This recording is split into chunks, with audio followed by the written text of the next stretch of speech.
জানতাম না যে সকালের এই সুন্দর বৃষ্টিটা এত বড় ভয়ঙ্কর রূপটা নেবে। সেদিন আমাদের সেকেন্ড ডে ছিল স্ট্যাচু অফ ইউনিটি দেখার জন্য। তো হোটেল থেকে আমরা চেক আউট করার জন্য সকাল সকালই বেরিয়ে গেছিলাম। সকাল বলতে গেলে বাস ছিল 8:30 এমনি। তো সকালে বাইরে একটু একটু বৃষ্টি পড়ছিল, কিন্তু আমাদের সন্ধ্যাবেলায় ট্রেনে ছিল, তাই আমরা সকালে মানে বেরিয়ে গেছিলাম স্ট্যাচু অফ ইউনিটি দেখানোর পরে। তারপর আমাদের সোজা স্টেশনে চলে যাব বলে। এখন অবধি সব কিছুই ভালো চলছিল, খুবই খুশি ছিলাম আমরা। আর জানতাম না যে সামনে গিয়ে এত বড় একটা বিপদে ফাঁসে যাব। তো এটা হচ্ছে হোটেলের বাইরে বেরিয়ে স্টেশন চলে আসলাম আমরা। আর এখানেও মানে ছোটোখাটো বৃষ্টি পড়ছিল, যেমন নর্মালভাবে বৃষ্টি পড়ে। অনেকরা আমাদের সাথে অনেকরাও ছিল। তো এখানে আমরা ওয়েট করছিলাম আমাদের ট্রেন জন্য। তো ট্রেন আসে স্টেশন 2 ঘন্টার পরে। আমরা বড়োদরাতে এই যে স্ট্যাচু অফ ইউনিটি আছে ওই স্টেশনে পৌঁছে গেলাম। স্টেশনে আমাদের মতন অনেকরাও এসেছিল ঘুরতে জন্য। আর অনেকরা সবাই এক্সাইটমেন্ট খুশিতে ছিল আর কি। আর আমরাও প্রথমবার এসেছি, তো আমরাও দেখানোর জন্য খুবই এক্সাইটের সাথে চলে গেলাম। আর এখান দেখো মানে ক্লাউডি ওয়েদার ছিল, জানতাম না যে এত বড় বিপদ সামনে আছে। তো এখনও অবধি আমরা সবাই মানে এনজয় করছিলাম আমাদের ট্রাভেলটাকে। আর গুগলও ভীষণ এনজয় করছিল। তারপর আমরা বাসে উঠে পড়লাম সবাই। এখান যে ব্রাশটা আছে স্ট্যাচু অফ ইউনিটির কাছে ডাইরেক্ট নিয়ে যাবে, কোনো এটা টিকিট ফিকিট কিছু লাগে না। যে বলে না বিপদ কোনোদিন বলে আসে না, সেটাই হচ্ছে আমাদের সাথে। তো বাসে যারা যারা আমাদের সাথে ছিল সবাই মানে সবাই একটা এক্সাইটমেন্ট লেভেল জাস্ট হাই লেভেলের ছিল।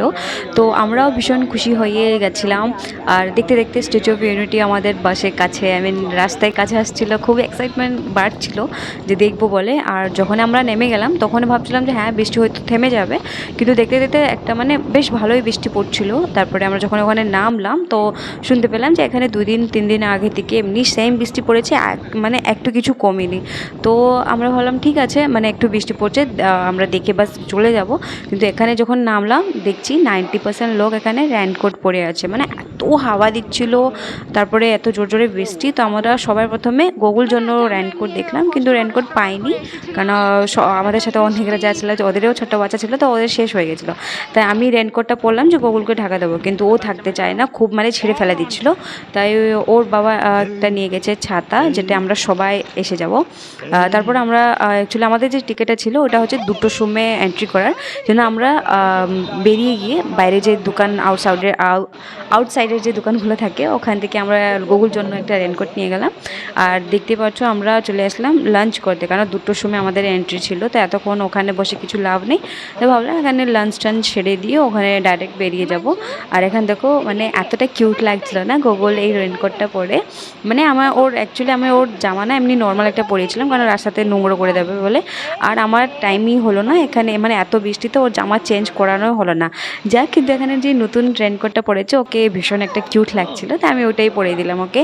তারপরে আমরা নিয়েছিলাম গুজরাট থালি। আর এখানে হচ্ছে রুটি, সবজি, সেউ টমাটার, ডাল। তো বেশ ভালো খাওয়া দাওয়া করে আমরা বেরিয়ে গেলাম, কারণ গুগল আমার কাছে থাকছিল না। এখানে খাওয়া দাওয়া হওয়ার পরে এখান থেকে বাপ বেটা বসে গল্প করছে, আর গুগল একটা মিষ্টি হাসি দিচ্ছে বাবার কথাগুলো শুনে। তো আমাকে এই মোমেন্টটা খুব ভালো লাগলো, তাই ভাবলাম তোমাদের সাথে শেয়ার করে নিই, কারণ যখন বড় হবে এই মেমোরিগুলো থাকবে। তারপর আমরা খাওয়া দাওয়া করে বেরিয়ে গেলাম। এখানে দেখছি যে মানে আগে থেকে আরও বেশি বৃষ্টিটা বেড়ে গেছে। তো আমরা চলে আসছিলাম, যেহেতু আমাদের 2টোর সময় এন্ট্রি ছিল, তো আমি এখানে পুরো কভার করে নিয়েছি, কারণ বৃষ্টিটা বেড়ে গেছে খুব জোরে। কিন্তু এই বৃষ্টির মধ্যে সবাই ফটো তুলতেই ব্যস্ত। আর আমার ফটো তোলার জন্য কেউ ছিল না, তাই আমি একজনকে বলে ফটো কিছু তুলে নিলাম। তারপরে এখানে দেখতে পাচ্ছ এই নদীটার যে জলটা ছিল ওই জলের মানে লেভেলটাও বেড়ে গেছে। এই যে দেখতে পাচ্ছ স্ট্যাচু অফ ইউনিটি লেখানো হয়েছে, মানে ভালোই লাগছিলো, একটা ভিউজ ভালোই ছিল। তারপরে আমি একটু ফটো নেওয়ার জন্য চেষ্টা করছিলাম, কিন্তু আমাদের চশমা উপরে এতটা জল জমে গেল, আমাকে চশমাটা বের করতেই হলো। তারপরে আমরা এখানে একটু সেলফি বের করলাম, কারণ আমার কাছে আর কেউ নেই যে আমার ফটো তুলে দেবে, তাই আমি ভাবলাম একটু ভিডিওই তুলে নিই। তো এখানে না যে বৃষ্টি হচ্ছে, আমাদের সাথে যে ছোট ছোটো বাচ্চাগুলো ছিল ওরাও রেনকোট পরে যায়, মানে কেউ বাদ নেই যে রেনকোট পরেনি বা ছাতা নেয়নি, এত বৃষ্টি পড়ছিল। তারপরে আমরা যে ভিতরে ঢুকে গেলাম, এখানে লাইন দিতে হয়, আর আমরাও দেরি লাইন দিচ্ছিলাম, গুগলও লাইনে আছে। তো এখানে না মানে কিছু কিছু একটা লিফট করে নিয়ে যায়। এই যে ভিতরটা দেখতে পাচ্ছ এটা হচ্ছে স্ট্যাচুর বাইরের বাইরের থেকে তোমরা বুঝতে পারবে যে স্ট্যাচুর যে বোতামগুলো আছে শার্টের সেকেন্ড নাম্বার বোতাম এই হচ্ছে এই এরিয়াটা, মানে বাইরে থেকে দেখতে এত ছোট আর ভিতর থেকে দেখতে এত ভীষণ মানে এত দারুণ লাগছিল আর কি বলবো, মানে এত হাওয়া দিচ্ছিল, বৃষ্টি পড়ছিল, মানে দেখতেই পাচ্ছ নিচে খুব কাদা কাদাও হয়ে গেছে। তো উপর থেকে ভিউটা দারুণ আসছিল, আই মিন জাস্ট অবাক হয়ে গেছিলাম ভিউটা দেখে। বলে এখানে নিচে যে ফ্লোরের লাইটগুলো ছিল ওইটা নিয়ে খেলছিল, এখন অবধি খুব ভালো ছিল। তারপর নেক্সট ডে আমাদের আসল বিপদটা চলে আসলো, কারণ ওখান থেকে বেরিয়ে আমরা স্টেশন গেছিলাম, কিন্তু আমাদের ট্রেন বাস সবটাই ক্যান্সেল হয়ে গেছিলো। বুঝতে পারছিলাম যে কি হচ্ছে আমাদের সাথে, খুবই ভয় লাগছিল। তারপরে যখন আমরা রাতে রিস্ক না নেওয়াই ভালো, তারপরে আমরা হোটেলে স্টে করলাম। আর যখন সকালে উঠলাম যেই হোটেলে আমরা ছিলাম ওই হোটেলটা অর্ধেক ডুবে গেছে, আর পার্কিং এরিয়া ডুবে গেছে, অর্ধেক সিঁড়ি ডুবে গেছে। তো খুবই ভয় লাগছিল, বাড়িতে ফোন করে শেষ কথাটা বললাম, কারণ জানি না আর বাঁচতে পারবো কি না পারবো, খুবই কান্না পাচ্ছিলো। তাই মাকে ফোন করে কথা বলে নিলাম। তারপরে এখান দেখো আমাদের সাথে অনেকরাও ফেসে গেছিলো, বুকে অবধি জল চলে আসছিলো। আর তোমরা হয়তো গুজরাট নিউজটা দেখতে পারো টিভিতে।